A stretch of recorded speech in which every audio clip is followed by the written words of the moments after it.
So we've already talked about how public health is a complex adaptive system, and it's dependent on diet, on stress, on your lifestyle. Um, and we also earlier touched on public health being determined if we are based on the CDC's description or definition, trying to prolong life, not only determining it by the healthcare or the medical delivery, but rather also other determinants. What other things can kill you? And we'll touch on this later on in the presentation or in the lecture as we look at life expectancy and the actual mortality rates and causes of death, or the leading causes of death. But before we even get into that, let's ask ourselves, how are we measuring the state of our healthcare system, or the state of any healthcare system for that matter? How do we measure it? How do we know what the quality of public health is? How do we know what the quality of the healthcare system that we have is? How do we determine the quality of our medical delivery system? Well, one of the ways, this is not the only way. There are different institutions, agencies that work day in and day out to resolve this very problem and provide us with in-depth research. But one of the main ways, and one of the obvious ways that we determine the quality, or we assume what the quality and the state of the healthcare system is, and how good we are at providing public health, is by life expectancy. So mortality. So we are measuring public health by our ability to keep people alive. And I think we know very well that there are different variables that account for people staying alive, that are not medication or health insurance or any of these other direct things that associate with medical care. So as we continue this conversation about public health policy making and reform, we have to also continue to take into account that we still have not found the perfect way of measuring the state of our healthcare system. There are many factors that come into play, and many variables that we have to control for.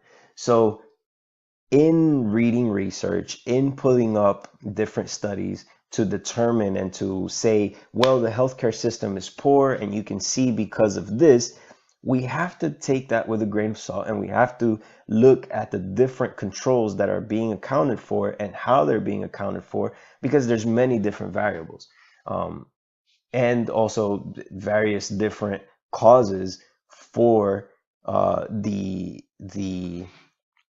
variations in the results. So if, for example, we are going to assume that, or we see based on data and evidence, that life expectancy is very poor and short due to a certain disease, it's easy for us to make the simple assumption that, well, our healthcare, our medical system is failing because we're not able to treat that disease.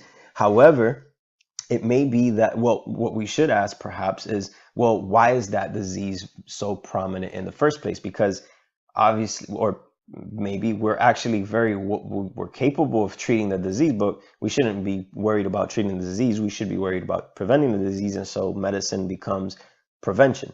And we've heard and we see the memes and we know the quotes, and it may be cliche, but it has a very real impact and correlation to what we're talking about now. And so policy making and the considerations that come into play about when we start having the conversation about public health become more about the causes of these diseases, as opposed to the care and treatment and management of these diseases. Because what we're trying to do is have a real impact, a meaningful impact on these things. So we'll continue, and keep in mind that we're not quite there yet when we try to determine how to measure the quality and the measurement of how successful we are at providing healthcare to our public. Now, one thing that I will say, I think that MSC, which is a multi-scale entropy system, CAS, when we look at complex adaptive systems, and other disciplines revolving around this systems network and CAS and dynamical complexities kinds of theories have a lot to offer us with relation to how well our healthcare systems are. So as opposed to our traditional measurement systems of life expectancy, mortality, leading causes of death, and so on and so forth, there may be other more complex algorithms that we can computate that will give us a better measurement of the state of our healthcare system. Now,